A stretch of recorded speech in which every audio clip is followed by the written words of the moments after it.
Welcome to the video friends, मैं हूं आशीष परपानी और सेलिंग स्किल्स के वीडियो सीरीज में आज हम बात करने वाले हैं नेगोशिएशन स्किल्स के बारे में।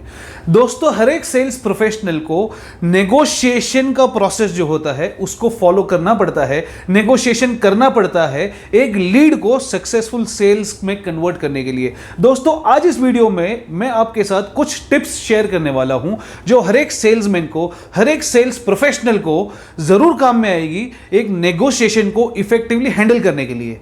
ज्यादातर हमने देखा है दोस्तों कि जब भी हम एक नेगोशिएशन प्रोसेस में जाते हैं, एक कस्टमर के साथ, एक क्लाइंट के साथ, एक वेंडर के साथ, हमें मालूम ही नहीं होता है कि वो नेगोशिएशन से हमें क्या हासिल करना है। The first tip that I would like to talk about is know what do you want out of that negotiation. A lot of time in the sales process negotiations के ऑब्जेक्टिव्स अलग अलग होते हैं। जब भी आप एक कस्टमर को मिलते हो, एट टाइम्स आपको प्रॉफिट का नेगोशिएशन होता है, आपको प्रॉफिट कमाना होता है, वो डील में से आपको मैक्सिमम रेवेन्यू अर्न करना होता है। सो उसका एक ऑब्जेक्टिव अलग हो गया, there we are trying to maximise our revenue. At times negotiation में प्रॉफिट या कॉस्ट ऑब्जेक्टिव नहीं होता है, कस्टमर के साथ एक एंट्री पॉइंट पे ट्रांजैक्शन करना हमारा ऑब्जेक्टिव होता है। तो सबसे पहले before you get involved into a negotiation process, सबसे पहले जो आपको जानना है वो ये है कि वो नेगोशिएशन में आपका ऑब्जेक्टिव क्या है, वो कस्टमर्स के साथ आपको क्या करना है आगे, और आपका ओवरऑल ऑब्जेक्टिव क्या है एक नेगोशिएशन प्रोसेस के अंदर। ज्यादातर हमने देखा है कि हम नेगोशिएट किए जाते हैं, हम नेगोशिएशन प्रोसेस में इंडल्ज हो जाते हैं, इन्वॉल्व हो जाते हैं, पर हमें मालूम नहीं होता है कि वो नेगोशिएशन के बाद फाइनल आउटकम हमारा क्या हम टारगेट कर रहे हैं। सो सबसे पहला टिप जो मैं आपको देना चाहूंगा is know what do you want out of that negotiation. Second point जिसके बारे में हम बात करेंगे वो है नो देयर पोजीशन।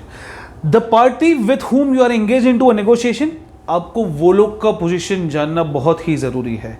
वो आपको किधर देखते हैं एक नेगोशिएशन प्रोसेस में, आप उनके लिए क्या इंपॉर्टेंस रखते हो नेगोशिएशन प्रोसेस में, ये जानना जरूरी है। वो आपसे क्या एक्सपेक्ट कर रहे हैं ये जानना जरूरी है। उनका ओवरऑल ऑब्जेक्टिव क्या है वो नेगोशिएशन को लेकर के ये जानना बहुत ही जरूरी है। You should know what do they want out of the negotiation. So पहले स्टेप में हमने देखा knowing what do we want out of the negotiation. Second is try to understand कि what do the other party wants out of the negotiation. ये जानकारी होने से आपको negotiation strategy बनाने में बड़ी आसानी होगी। थर्ड स्टेप जो हम बात करेंगे वो है define your negotiation strategy. At times हमें मालूम पड़ गया कि मुझे क्या चाहिए, हमें ये भी मालूम पड़ गया कि सामने वाले को क्या चाहिए, पर हमारी negotiation की strategy नहीं होती है। हम ad hoc basis पे negotiate किए जाते हैं। You need to have a plan कि हम कौन से स्टेप पे क्या करेंगे, किस लेवल तक हम वो लोग का नेगोशिएशन को हम एक्सेप्ट करेंगे और किस लेवल पे हम कुछ ना कुछ कॉम्प्रोमाइज करेंगे। So it is very important for us to know our entire strategy. So define your negotiation strategy. When you make a strategy, when you make a negotiation plan, you need to have option A and option B. At times when you make option A, it is not necessary कि आपने जो plan A बनाया था वो successfully हो। At times when the plan A does not work, you can move on to the plan B to make your negotiation conclude successfully. तो third tip में हमने बात की है वो है know your negotiation strategy, define your negotiation strategy. Fourth point जो सबसे महत्वपूर्ण है वो है कंट्रोलिंग द नेगोशिएशन। नेगोशिएशन में बहुत टाइम हम एक ऑफर दे देते हैं और हम सामने वाले के ऊपर छोड़ देते हैं whether they want to accept the offer or they want to reject the offer. At times हम ऐसे सिचुएशन में आ जाते हैं कि हमारे पास एक ऑफर आ जाती है और हम सोच में रहते हैं कि थोड़ा टाइम देते हैं, let's see whether we want to accept or reject the offer. हम ये पेशेंस लेवल एक दूसरे का ट्राई करते हैं to see who bend down the first. तो ये चीज में आपको जो ध्यान में रखना है वो ये है कि नेगोशिएशन में while you are giving space and time to each other, you are on control of the negotiation process. ऐसा ना हो कि ज्यादा आप नेगोशिएट करने जाओ और ऑफर आपके हाथ से निकल जाए, या तो क्लाइंट या तो कस्टमर आपके हाथ से निकल जाए। You need to be on control of the situation. आपको एक नेगोशिएशन प्रोसेस के कंट्रोल में होना बहुत जरूरी है। ऐसा ना हो कि हम ऑफर देके बैठे हैं और हम सोचेंगे कि 2 दिन में 3 दिन में एक्सेप्टेंस आएगा, and in the meanwhile you realise that the customer is gone to another vendor, तो इससे होगा आपका लॉस। सो नेगोशिएशन में क्या क्या चल रहा है, क्लाइंट किस किस से बातें कर रहा है, वो किस किस स्टेक होल्डर से डील कर रहा है, क्या क्या चीज़ उनके डिसीजंस को इन्फ्लुएंस कर रही है, ये सभी चीज़ों की जानकारी होना बहुत ही आवश्यक है दोस्तों। So controlling negotiation is the most important tip that a sales person should keep in mind while they are into a negotiation process for clinching a deal with a customer or a vendor. इसके बाद जो step आता है that is a step of making concessions. Generally हम negotiation में ये देखते हैं कि एक सेल्स प्रोफेशनल स्टेज 1 से कंसेशन देना चालू कर देता है। नहीं नहीं सर, मैं आपको ये ऑफर के साथ ये चीज़ दे दूंगा, ये प्रोडक्ट के साथ ये डिस्काउंट दे दूंगा, ये चीज़ के साथ आपको ये चीज़ एक डिस्काउंटेड प्राइस पे दे दूंगा। So these are making concessions.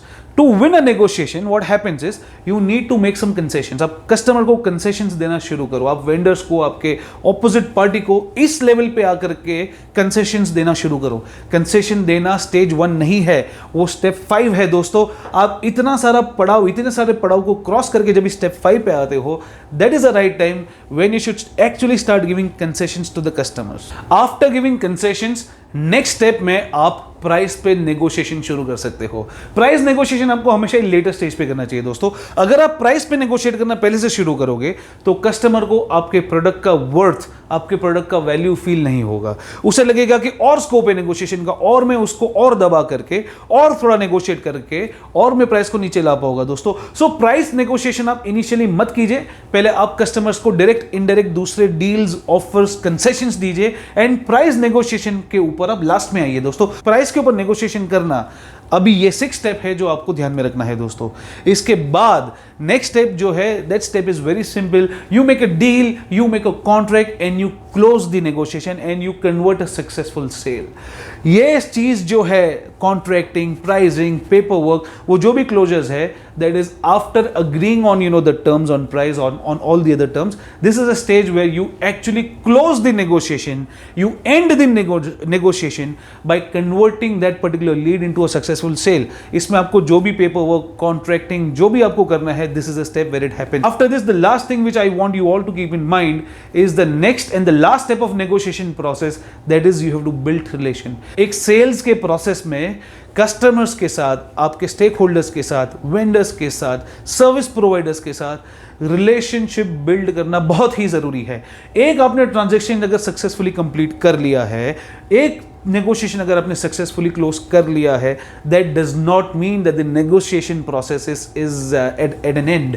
May be by ending that particular negotiation in a very successful way, you are leading towards another negotiation which will come in a near future. इसके लिए आपको customer से, vendor से, service provider से relationship build करना बहुत ही ज़रूरी है दोस्तों।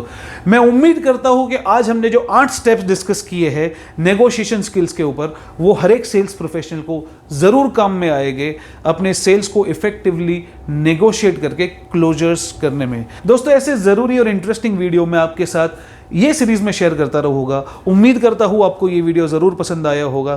Thank you for watching, stay tuned, thank you very much.